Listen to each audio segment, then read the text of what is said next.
Hi friends, welcome to IVL academy.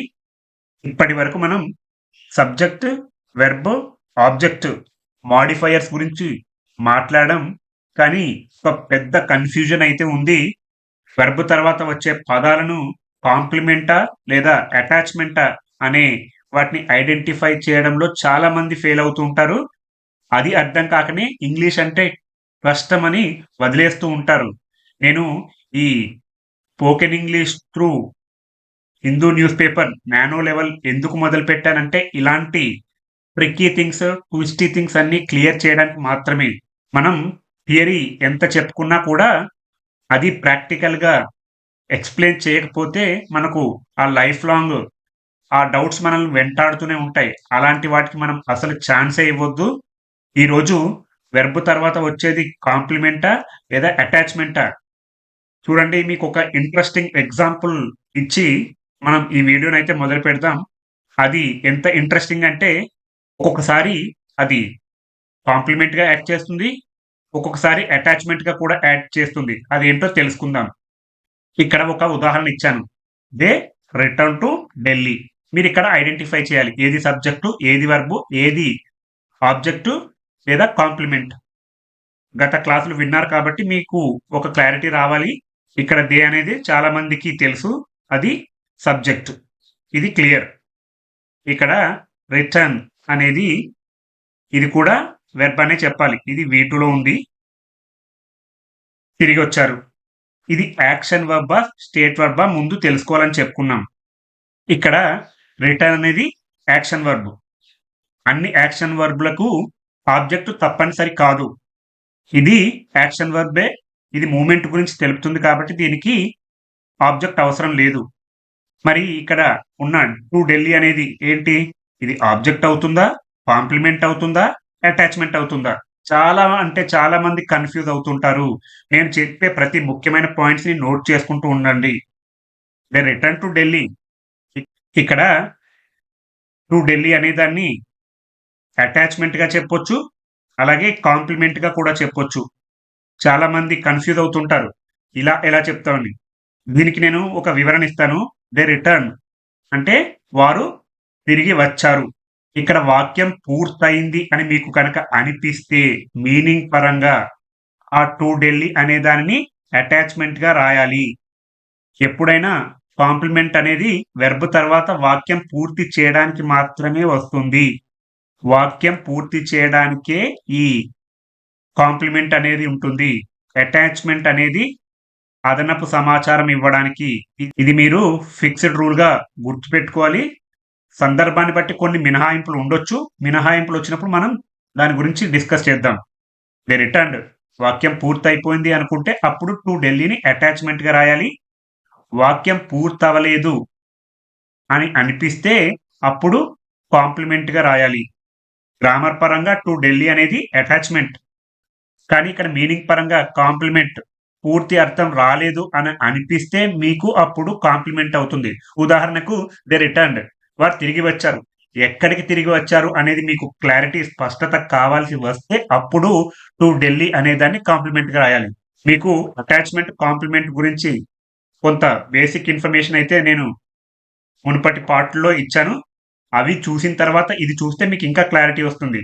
కాబట్టి ఈరోజు Hindu news పేపర్‌లో వచ్చినటువంటి వాక్యాలను ఉపయోగించి అటాచ్‌మెంట్ మరియు కాంప్లిమెంట్ గురించి చాలా డీటెయిల్‌గా డిఫరెన్సెస్ తెలుసుకోవడానికి ప్రయత్నిద్దాం. ఒక వాక్యంలో ఏది తప్పనిసరి, ఏది ఆప్షనల్, ఎందుకు కొన్ని పార్ట్స్ తీసేస్తే వాక్యం అనేది బ్రేక్ అవుతుంది, ఇవన్నీ ఒక వాక్యంలో అల్ట్రా నానో లెవెల్‌లో తెలుసుకుందాం. ముందుగా families find names spread across pages of Kerala rules. ముందుగా మనం చేయాల్సింది ఏంటంటే ఈ వాక్యంలో సబ్జెక్ట్ ఏంటి? ఫ్యామిలీస్, కుటుంబాలు అనేది ఇక్కడ సబ్జెక్ట్. ఇది క్లియర్, అందరికీ తెలుసు. తర్వాత చేసేది ఏంటంటే వెర్బ్. ఫైండ్ ఇది వెర్బ్. ఇది V1లో ఉంది. ఇది హెడ్లైన్ కాబట్టి సింపుల్ ప్రెజెంట్ టెన్స్‌లో ఇవ్వడం జరిగింది. ఫ్యామిలీస్ అనేది ప్లూరల్ బహువచనం.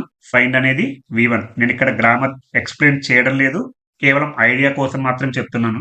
Families find గుర్తిస్తున్నాయి. ఫైండ్ అంటే గుర్తించడం లేదా కనుగొనడం. ఇది యాక్షన్ వర్బా లేదా స్టేట్ వర్బా?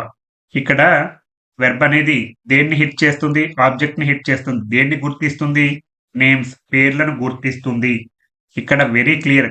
ఫ్యామిలీస్ అనేది సబ్జెక్ట్, ఫైండ్ అనేది వెర్బ్, నేమ్స్ అనేది ఆబ్జెక్ట్. ఇందులో ఏ మాత్రం సందేహం లేదు. ఇది యాక్షన్ వెర్బ్, నేమ్స్ అనేది ఆబ్జెక్ట్.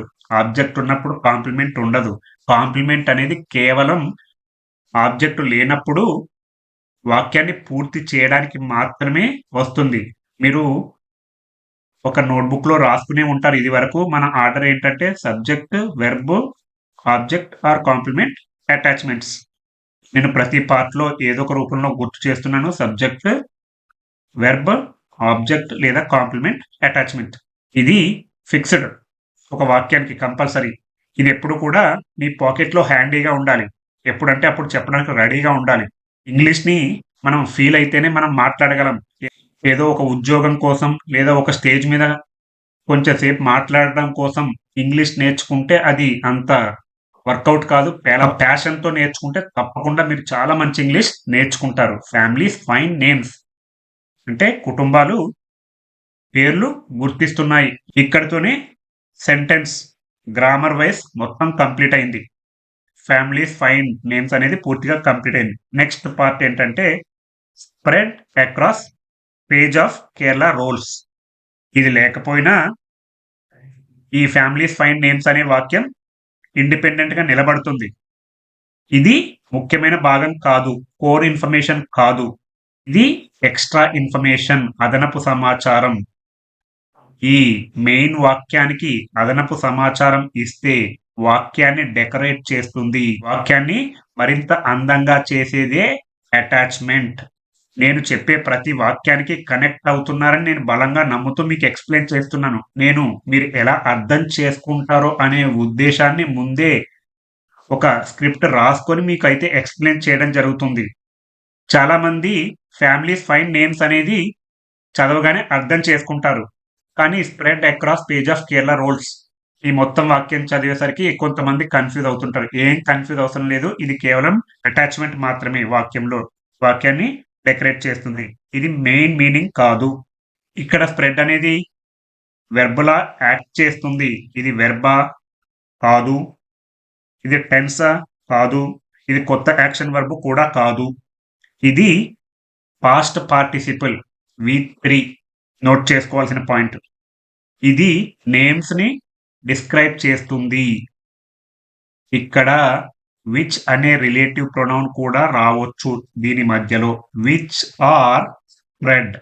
ఏదైతే చెల్లాచెదురుగా ఉన్నాయో అదే ఈ పేర్లు అని చెప్పాల్సొచ్చినప్పుడు ఈ నేమ్స్‌ని డిస్క్రైబ్ చేస్తుంది. అందుకే వాక్యాన్ని అలంకరిస్తుంది మిగిలిన వాక్యం. దీన్ని అటాచ్‌మెంట్ అంటారు. స్ప్రెడ్ అనేది V3. విచ్ ఆర్ స్ప్రెడ్ అది ప్యాసివైజ్‌లో ఉంది. Families find names which are spread. తెలుగులో దీని మీనింగ్ ఏంటంటే చెల్లాచెదురుగా ఉన్నటువంటి. స్ప్రెడ్ ఇక్కడ ఏం జరుగుతుంది అని చెప్పడం లేదు. ఏం జరుగుతుందని చెప్తే వెర్బ్ అని చెప్తారు. కానీ ఇక్కడ నేమ్స్ ఎలా ఉన్నాయో దాని గురించి వర్ణిస్తుంది కాబట్టి ఇక్కడ స్ప్రెడ్ అనేది past participle. Verb role act చేయడం లేదు ఇక్కడ. మరి ఇక్కడ వాక్యంలో విచ్ ఆర్ స్ప్రెడ్ అని మీరు ఎక్స్‌ప్లెయిన్ చేశారు కదా! ఈ న్యూస్ పేపర్‌లో ఎందుకు రాయలేదంటే ఇది ఒక హెడ్‌లైన్. న్యూస్ పేపర్ స్టైల్‌లో ఒక సెంటెన్స్‌లో వర్బ్ కౌంట్‌ని తగ్గిస్తారు. మెయిన్ వర్బ్ ఇప్పటికే ఉంది. ఫైండ్ అనేది ఉంది. ఇంకో వర్బ్ పెడితే సెంటెన్స్ కొంచెం హెవీ అవుతుంది.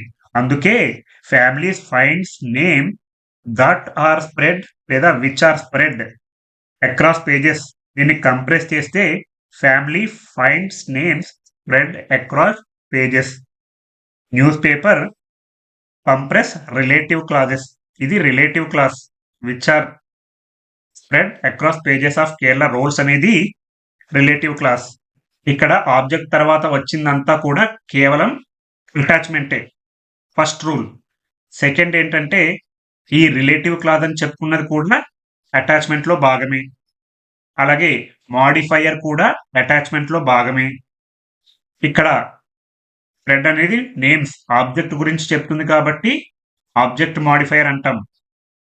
అదే నిన్న చెప్పుకున్నాం. సబ్జెక్ట్ గురించి మోడిఫై చేస్తే సబ్జెక్ట్ మాడిఫైయర్ అంటాం. మాడిఫైయర్ కానీ, రిలేటివ్ క్లాజెస్ కానీ ఇవన్నీ కూడా కేవలం అటాచ్‌మెంట్‌లో భాగమే. మొత్తంగా ఈ spread across pages of Kerala rolls అనేది అటాచ్‌మెంట్. అక్రాస్ పేజెస్ అంటే ఏంటి? అంటే ఇందులో భాగాలు. నౌన్ ఫ్రేజెస్, ప్రిపోజిషనల్ ఫ్రేజెస్ ఇవన్నీ కూడా అటాచ్‌మెంట్‌లో భాగాలే. అక్రాస్ అనేది ప్రిపోజిషన్, పేజెస్ అనేది నౌన్. ఇది ప్రిపోజిషనల్ ఫ్రేజెస్. దీన్నే తెలుగులో ఈ పేజీల అంతటా లేదా పేజీలన్నింటిలో అని చెప్తాం. నేమ్స్ అనేవి ఒక పేజీలో లేవు. అన్ని పేజీల్లో ఉన్నాయనే చెప్తుంది. ఆఫ్ కేరళ రోల్స్ అంటే కేరళ ఓటర్ జాబితాలు. ఇక్కడ ఆఫ్ కేరళ రోల్స్ అంటే పేజెస్‌ని మోడిఫై చేస్తుంటాయి. ఇక్కడ పేజెస్‌ని మోడిఫై చేస్తుంది కాబట్టి ఇది మోడిఫైయర్స్. మొత్తంగా ఇదంతా కూడా spread across pages of Kerala rolls అనేది ఒక అటాచ్‌మెంట్. మొత్తం ఈ spread across pages of Kerala rolls attachment అంటారు. దీన్నే ఫ్రేజ్ అని చెప్పొచ్చు. ఈ ఫ్రేజ్ స్ట్రక్చర్ ఏంటంటే స్ప్రెడ్ అనేది యాడ్జెక్టివ్‌గా యాక్ట్ చేస్తుంది. ఇది పాస్ట్ పార్టిసిపుల్ అని చెప్పుకున్నాం. పాస్ట్ పార్టిసిపుల్‌లో యాడ్జెక్టివ్‌గా యాక్ట్ చేస్తుంది. అంటే దీన్ని డిస్క్రైబ్ చేస్తుంది. దేన్ని నేమ్స్‌ని. ఒక దానిని వర్ణించే పదాన్ని యాడ్జెక్టివ్ అంటారు. అక్రాస్ పేజెస్ అనేది prepositional phrase. Of Kerala rolls అనేది నౌన్ మాడిఫైయర్. ఇవన్నీ కలిపి మాడిఫైయర్ ఫ్రేజ్ అంటారు. అటాచ్‌మెంట్ అని కూడా అంటారు. ఇది ఆప్షనల్ ఇన్ఫర్మేషన్. మీరు నోట్ చేసుకోవాల్సింది ఏంటంటే ఇది ఆప్షనల్. ఈ అటాచ్‌మెంట్ లేదా మాడిఫైయర్ లేకపోయినప్పటికీ కూడా ఈ ప్రధాన వాక్యం మీనింగ్ ఏమి మారదు. ఇది మాత్రం గుర్తుపెట్టుకోవాలి. ఈ అటాచ్‌మెంట్ అనేది ఆప్షనల్, ఐచ్ఛికం అని అంటారు. ఇది ఉన్నా లేకపోయినా మనకు అర్థం ఏమాత్రం మారదు. ఈ మాడిఫైయర్ ఫ్రేజ్ లేదా అటాచ్‌మెంట్ మీనింగ్ ఏంటంటే చెల్లాచెదురుగా ఉన్నటువంటి వేరు పేజీల్లో కేరళ ఓటర్ జాబితాలో ఈ మాడిఫైయర్ ఫ్రేజ్ లేదా అటాచ్‌మెంట్ మీనింగ్ ఏంటంటే కేరళ ఓటర్ జాబితాలోని వేరు పేజీలలో చెల్లాచెదురుగా ఉన్నటువంటి పేర్లు. ఈ కుటుంబాలు వాటిని కనుగొన్నాయి. ఇక్కడ మీకు ఒక డౌట్ రావచ్చు. Spread across pages of Kerala rolls అనేది కాంప్లిమెంట్ ఎందుకు కాకూడదు?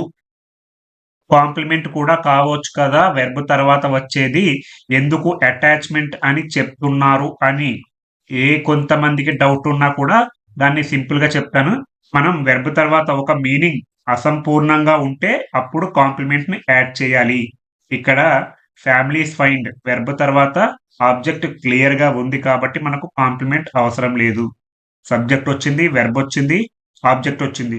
దాని తర్వాత మళ్ళీ కాంప్లిమెంట్ ఉండదు. కాంప్లిమెంట్ ఏంటంటే కేవలం ఒక వాక్యం అసంపూర్ణంగా ఉంటే దానిని పూర్తి చేయడానికి ఇది ప్రధాన పాత్ర పోషిస్తుంది. ఇక్కడ సింపుల్ రూల్ ఏంటంటే అటాచ్‌మెంట్ అనేది కండిషన్‌ని ఎక్స్‌ప్లెయిన్ చేస్తుంది. యాక్షన్‌ను కాదు, వెర్బ్‌ను కాదు. మీకు ఇవి ఇంకా క్లియర్‌గా అర్థం కావడానికి ఇక్కడ ఒక 2 ఎగ్జాంపుల్స్ ఇచ్చాను. ఒకసారి చూద్దాం. I found the keys lying under the table. ఇక్కడ ఐ అనేది సబ్జెక్ట్. ప్రతి ఒక్కరూ చెప్పొచ్చు సింపుల్‌గా. ఫౌండ్ దొరికాయి. ఐ ఫౌండ్ ద కీస్ తాళాలు దొరికాయి. ఇది సబ్జెక్ట్. ఇది వెర్బ్, యాక్షన్ వెర్బ్. ఎందుకంటే ఏవి దొరికాయి అని మనం క్వశ్చన్ అడిగితే డైరెక్ట్ ఆన్సర్ వస్తుంది కాబట్టి ఇది object. I found the keys అంటే నాకు తాళాలు దొరికాయి. లయింగ్ అండర్ ద టేబుల్ అనేది అటాచ్‌మెంట్. ఎందుకంటే మనకు వాక్యం పూర్తయింది కాబట్టి. మనకు వాక్యం పూర్తి కాకపోతే అప్పుడు అది కాంప్లిమెంట్ అవ్వచ్చు. కానీ ఇక్కడ lying under the table. Lying అంటే ఉన్నటువంటి. Under the table. టేబుల్ కింద ఉన్నటువంటి తాళాలు నాకు దొరికాయి. Which are lying. ఇది ఇంటర్నల్‌గా ఉంటుంది. ఇలాంటివన్నీ కూడా న్యూస్‌లో రాయరు. ఎందుకంటే వారు చాలా ఆర్టికల్స్ కవర్ చేయాలి కాబట్టి ఈ రిలేటివ్ క్లాజ్ అనేవి కంప్రెస్ చేస్తూ ఉంటాయి. Keys which are lying. ఇక్కడ కీస్ అనేది ఆబ్జెక్ట్. ఇది ఆబ్జెక్ట్‌ని మోడిఫై చేస్తుంది కాబట్టి ఆబ్జెక్ట్ మోడిఫైయర్ అంటారు. అలాగే అటాచ్‌మెంట్ అంటారు. ఐ ఫౌండ్ ద కీస్ మనకు ఆబ్జెక్ట్ క్లియర్‌గా ఉంటే కాంప్లిమెంట్ అవసరం లేదు. అలాగే they saw houses scattered across the hills. They వారు సబ్జెక్ట్ క్లియర్. సా చూశారు. ఇది వెర్బ్ వెరీ క్లియర్. హౌసెస్ వేటిని చూశారు? ఇళ్ళని చూశారు. ఇది ఆబ్జెక్ట్. సబ్జెక్ట్, వెర్బ్, ఆబ్జెక్ట్ క్లియర్‌గా ఉంటే మనకు కాంప్లిమెంట్ అవసరం లేదు. Scattered across the hills. ఆ కొండల చుట్టూ చెల్లాచెదరైనటువంటి ఇళ్లను నేను చూశాను. ఇక్కడ స్కాటర్డ్ అనేది కూడా పాస్ట్ పార్టిసిపుల్ అవుతుంది. పాస్ట్ పార్టిసిపుల్ ఫ్రేజ్ అని చెప్పొచ్చు. ఆబ్జెక్ట్ మోడిఫైయర్ అని చెప్పొచ్చు. అటాచ్‌మెంట్ అని కూడా చెప్పొచ్చు. నేను ఈ హిందూ న్యూస్ పేపర్‌ని అల్ట్రా నానో లెవెల్‌లో చెప్పడానికి ఎందుకు డిసైడ్ అయ్యానంటే, నేను ప్రతిరోజు వీడియోలు చేస్తూ ఉండేవాడిని. ఇంతకుముందు హిందూ న్యూస్ పేపర్‌ని ఎక్స్‌ప్లెయిన్ చేసేటప్పుడు మీకు అర్థమైనట్టే ఉండేది. కానీ దాని వెనుక ఇంత ఫౌండేషన్ ఉంది అని మీకు తెలుసుకోవాలి అనే ఉద్దేశంతో చెప్పడం జరుగుతుంది. ఇలా గనక మీరు ప్రతి వాక్యాన్ని అర్థం చేసుకుంటూ, నోట్ చేసుకుంటూ ఉంటే డెఫినెట్‌గా మనకు కొన్ని వీడియోల తర్వాత మీరే ఒక యూట్యూబ్ ఛానెల్ పెట్టడమో, లేదా మీకు తెలిసిన వారికి చెప్పడమో చేస్తూ తప్పకుండా ఉంటారు. ఇది అవసరం అనుకుంటే నేను చెప్పిన వాక్యాన్ని యాజ్ ఇట్ ఈస్‌గా మీరు అండర్‌లైన్ చేసుకోండి. పార్ట్ 6 వీడియోని నాకు ప్రూఫ్‌గా పెట్టండి. నేను మీ వీడియోస్ అన్నీ చూశాను. కానీ నాకు ఇంగ్లీష్ ఏమాత్రం రాలేదు అని మనస్ఫూర్తిగా చెప్పండి. అప్పుడు నేను నా వాక్యాలను నేను వెనక్కి తీసుకుంటాను. అది మాత్రం ఎట్టి పరిస్థితుల్లో జరగదు. నేను చాలా అల్ట్రా నానో, నానో అంటేనే చాలా సూక్ష్మంగా, అందులో అల్ట్రా నానో అంటే ఇంకా చాలా సూక్ష్మంగా చెప్తున్నాను. మీరు వీడియో చూస్తున్నప్పుడు లైక్ చేయగానే హైప్ అనే ఆప్షన్ కనిపిస్తుంది. నేను ప్రతి వీడియోలోనూ చెప్తున్నాను. మన యొక్క టార్గెట్ ఏంటంటే ప్రస్తుతం 166K సబ్స్క్రైబర్స్ ఉన్నారు. దీనిని 1,000,000 వైపుగా తీసుకెళ్తారని నేను మనస్ఫూర్తిగా ఆశిస్తున్నాను. ఈ 1,000,000 వైపుగా తీసుకెళ్లాలంటే ఈ వీడియోలను మీరు క్రమం తప్పకుండా మొదటి నుంచి చివరి వరకు చూస్తూ ఉండి మిగిలిన వారికి షేర్ చేస్తుంటే ఇది 1,000,000 కాదు 1,000,000,000 కూడా చేరే అవకాశం ఉంది. ఇదంతా కేవలం మీరు ఇంగ్లీష్‌ని మనస్ఫూర్తిగా నేర్చుకుంటూ ఉంటే మన ఛానెల్ అయితే డెఫినిట్‌గా 1,000,000, 1,000,000,000 కూడా టచ్ అవుతుందనడంలో ఏమాత్రం సందేహం లేదు. మనం ఇప్పటివరకు హెడ్‌లైన్‌లో ఉన్నటువంటి వాక్యాన్ని తీసుకున్నాం. ఇప్పుడు వివరాల్లో ఒక వాక్యాన్ని తీసుకొని చాలా డీటెయిల్‌గా తెలుసుకుందాం. నేను ఇంతకు ముందు ఏం చేసేవాడిని, ఒక ఆర్టికల్ ఎక్స్‌ప్లెయిన్ చేసేవాడిని. ఇప్పుడు అలా కాకుండా కొన్ని వాక్యాలను తీసుకొని ఎక్స్‌ప్లెయిన్ చేస్తున్నాను. అలా మనం స్పీడ్ పెంచే కొద్దీ ఆర్టికల్ మొత్తం కూడా ఇలా డీటెయిల్‌గా తెలుసుకుందాం. మనకు దీని మీద క్లారిటీ వచ్చే కొద్దీ మనం కొద్దిగా వాక్యాలు పెంచుకుంటూ వెళ్తే చివరికి ఏమవుతుంది, మొత్తం ఆర్టికల్ అంతా కవర్ అవుతుంది. మన అల్టిమేట్ ఎయిమ్ ఏంటి, హిందూ న్యూస్ పేపర్‌ని చాలా డీటెయిల్‌గా తెలుసుకుంటూ మంచి ఇంగ్లీష్ నేర్చుకొని మంచి ఇంగ్లీష్ మాట్లాడడానికి, మనం బయట ఇంకొకరికి చెప్పే విధంగా మనం తయారు కావడం. అదే మన లక్ష్యం. చాలామంది ఇంగ్లీష్ మాట్లాడుతుంటారు కానీ రూల్స్ ఏమీ తెలియవు. మీరు గ్రామర్ ఇక్కడ పట్టాల్సిన అవసరం లేదు. కేవలం దాన్ని అర్థం చేసుకుంటే, ఇంగ్లీష్‌లో ఎలా ఆలోచించాలి అని తెలుసుకుంటే మీరు చాలా మంచి ఇంగ్లీష్ మాట్లాడతారు.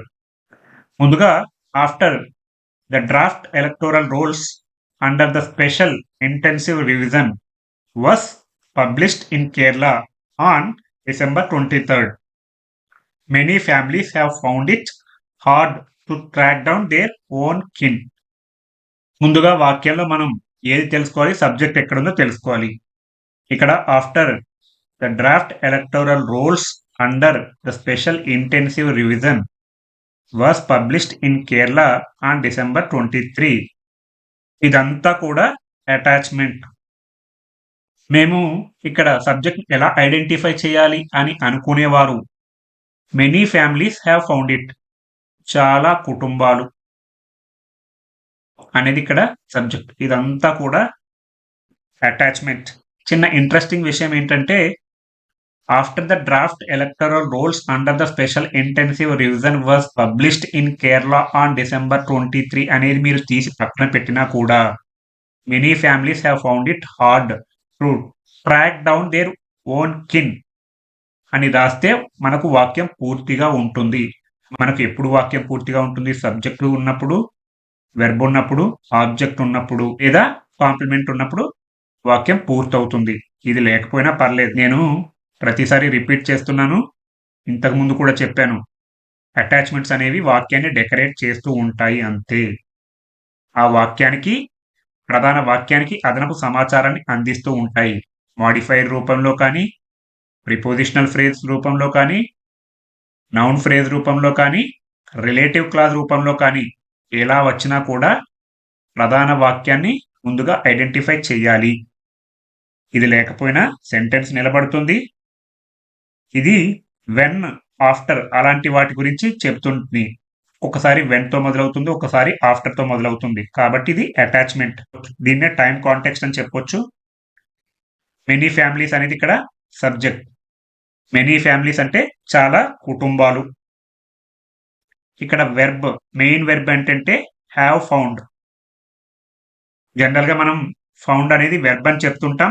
Have found helping verb plus verb ని యాడ్ చేస్తే అది మెయిన్ వెర్బ్ అవుతుంది. ఇది కూడా నోట్ చేసుకోదగ్గ పాయింట్. కేవలం వెర్బ్ రాస్తే వెర్బ్ అంటాం. మెయిన్ వెర్బ్ అని చెప్పాలంటే హెల్పింగ్ వర్బ్ ప్లస్ వెర్బ్ ని రాస్తే అది మెయిన్ వెర్బ్ అవుతుంది. హ్యావ్ ఫౌండ్ అంటే దాన్ని కనుగొన్నారు. ఇది ప్రెజెంట్ పర్ఫెక్ట్ టెన్స్ లో ఉంది.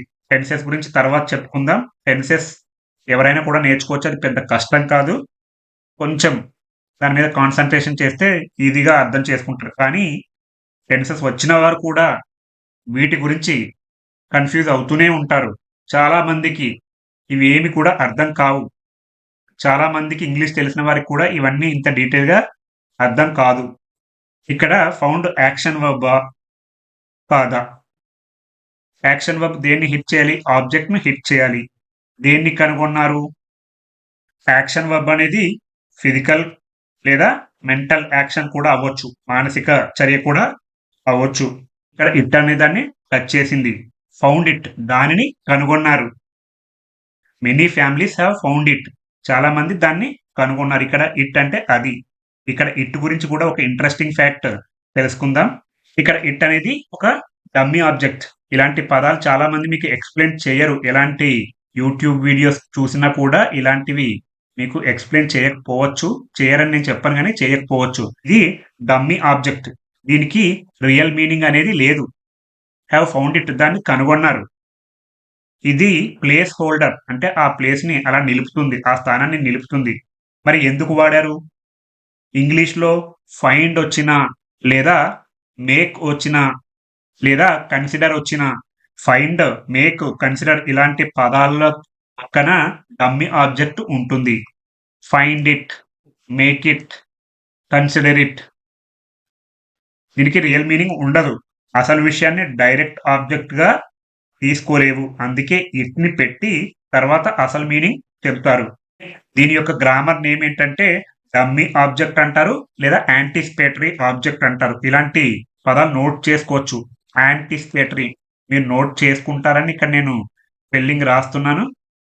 యాంటిసిపేటరీ ఆబ్జెక్ట్ లేదా డమ్మీ ఆబ్జెక్ట్ అంటే అలా ఉంటుంది.